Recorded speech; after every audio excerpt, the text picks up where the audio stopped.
আসসালামু আলাইকুম। আজ 25 ফেব্রুয়ারি 2026 খ্রিস্টাব্দ, 12 ফাল্গুন 1432 বঙ্গাব্দ, 7 রমজান 1447 হিজরি, বুধবার। সংবাদ পাঠ করছি মনির হোসেন কামাল। প্রথমেই শুনবেন সংবাদ শিরোনাম। বৃত্তি পরীক্ষার ফল প্রকাশ। সর্বনিম্ন ফিতরা 110 টাকা। জেন্ডার সংবেদনশীল ও অন্তর্ভুক্তিমূলক গ্রাম আদালত বিষয়ক ওরিয়েন্টেশন। আমতলীতে পুত্রবধূর মৃত্যু শোকে শ্বশুরের মৃত্যু। পাথরঘাটায় চাঁদার টাকাকে কেন্দ্র করে স্বেচ্ছাসেবক দলের দুপক্ষের সংঘর্ষ।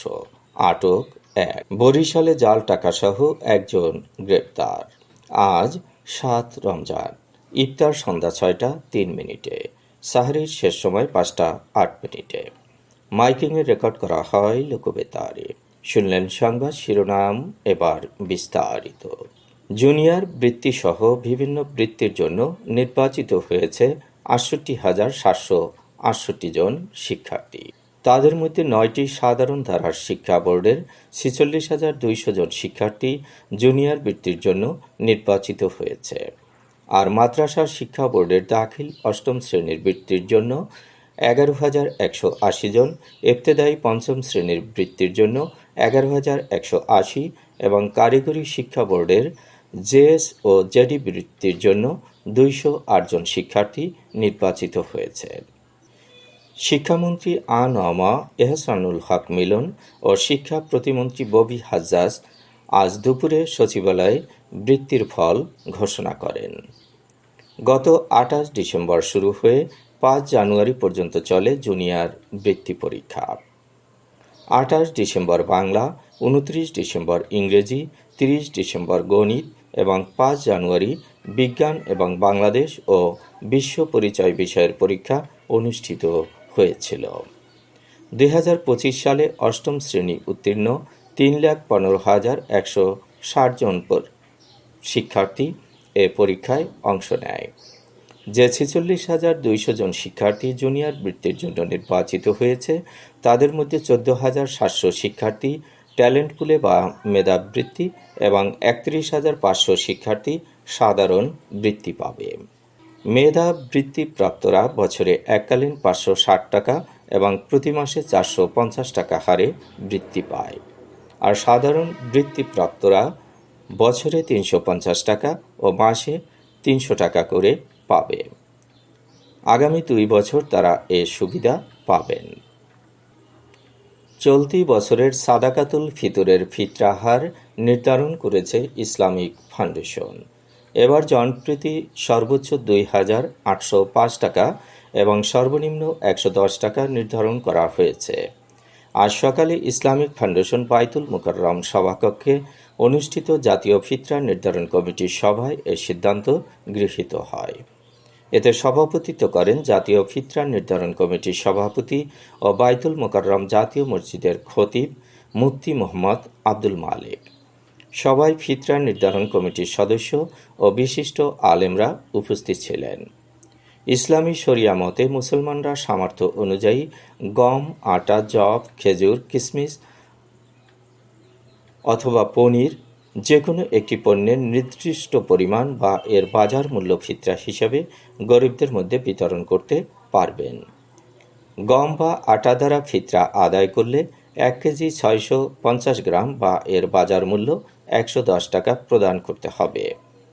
জব দ্বারা আদায় করলে 3 কেজি 300 গ্রাম বা এর বাজার মূল্য 595 টাকা, খেজুর দ্বারা আদায় করলে 3 কেজি 300 গ্রাম বা এর বাজার মূল্য 2,475 টাকা, কিশমিশ দ্বারা আদায় করলে 3 কেজি 300 গ্রাম বা এর বাজার মূল্য 2,640 টাকা, পনির দ্বারা আদায় করলে 3 কেজি 300 গ্রাম বা এর বাজার মূল্য 2,805 টাকা ফিতরা প্রদান করতে হবে। জেন্ডার সংবেদনশীল ও অন্তর্ভুক্তিমূলক গ্রাম আদালত বিষয়ক রেডিওর কলাকুশলী ও স্বেচ্ছাসেবকদের জন্য ওরিয়েন্টেশন আজ লোকবেতারে অনুষ্ঠিত হয়েছে। বাংলাদেশে গ্রাম আদালত সক্রিয়করণ তৃতীয় পর্যায় প্রকল্প, স্থানীয় সরকার বিভাগ, স্থানীয় সরকার পল্লী উন্নয়ন ও সমবায় মন্ত্রণালয়ের অধীনে ওরিয়েন্টেশনের আয়োজন করা হয়। বিসিআর এর সহযোগিতায় লোকবেতার আয়োজিত ওরিয়েন্টেশনে লোকবেতারের 10 জন স্টাফ ও স্বেচ্ছাসেবক অংশগ্রহণ করেন। ওরিয়েন্টেশন কর্মশালা পরিচালনা করেন বাংলাদেশে গ্রাম আদালত সক্রিয়করণ তৃতীয় পর্যায় প্রকল্পের ডিস্ট্রিক্ট ম্যানেজার মোহাম্মদ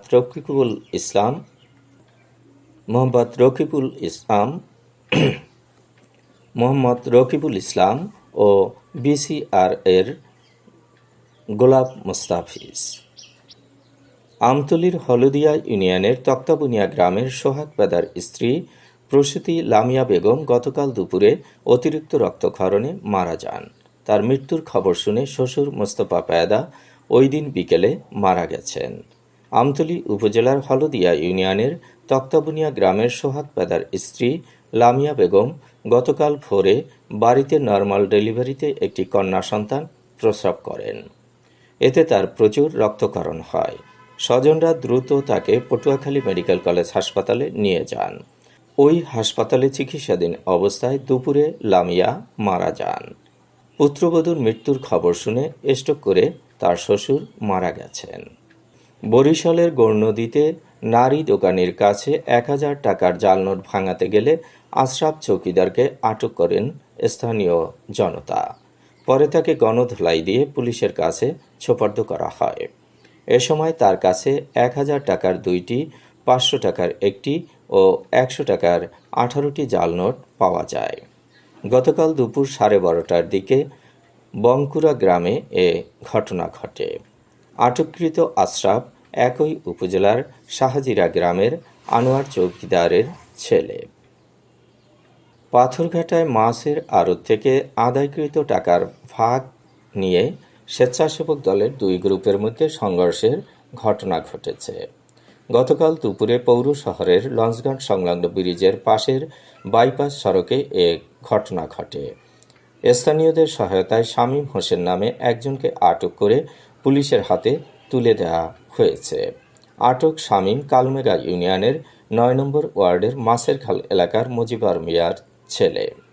স্থানীয় ব্যবসায়ীরা জানান, দেশের অন্যতম বৃহৎ মৎস্য অবতরণ কেন্দ্র হিসেবে পরিচিত Bangladesh fisheries development corporation BFDC পরিচালিত পাথরঘাটা মৎস্য ঘাটে প্রতিদিন কোটি টাকার মাছ কেনাবেচা হয়।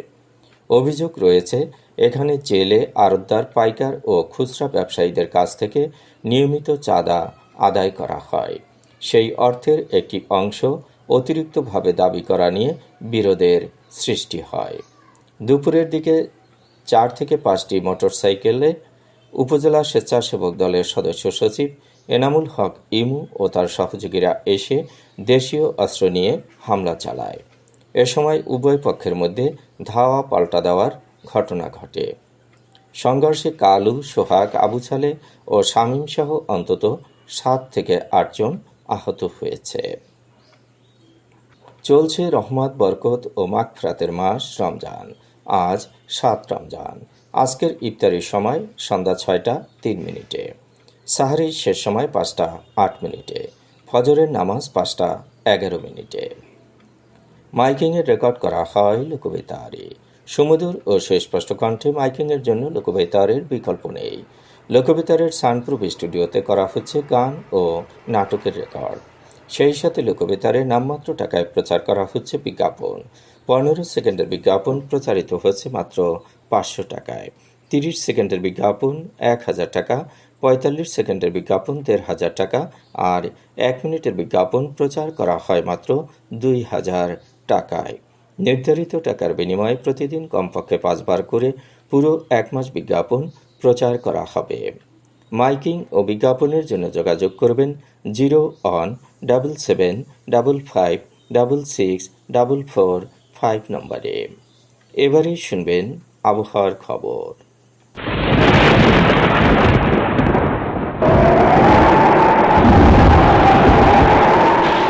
উপমহাদেশীয় উচ্চচাপ বলয়ের বর্ধিত অংশ পশ্চিমবঙ্গ এবং তৎসংলগ্ন এলাকায় অবস্থান করছে। মৌসুমের স্বাভাবিক লঘুচাপ দক্ষিণ বঙ্গোপসাগরে অবস্থান করছে।